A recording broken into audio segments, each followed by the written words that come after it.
السلام علیکم۔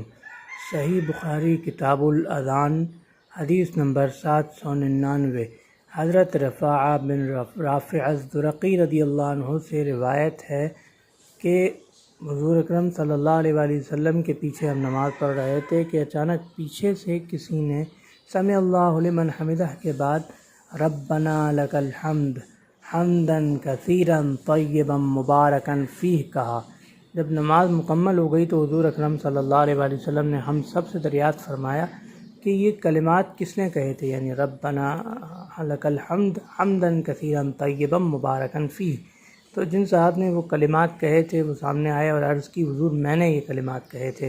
حضور اکرم صلی اللہ علیہ وآلہ وسلم نے فرمایا کہ کیا میں آپ کو یہ بات نہ بتاؤں کہ میں نے 33 فرشتوں کو اس معاملے میں رد و قط کرتے ہوئے سنا ہے کہ اس عمل کا، اس ذکر کا ثواب پہلے کون لکھے گا۔ یعنی اس سے ثابت ہوا کہ سمع اللہ لمن حمدہ کے بعد ربنا لک الحمد حمدا کثیرا طیبا مبارکا فیہ کہنا ایک بہت افضل ذکر ہے، اور اتنا افضل ذکر ہے کہ 33 فرشتے اس کا ثواب لکھنے میں ایک دوسرے سے سبقت لے جانے کی کوشش کر رہے تھے۔ سبحان اللہ۔ اللہ حافظ۔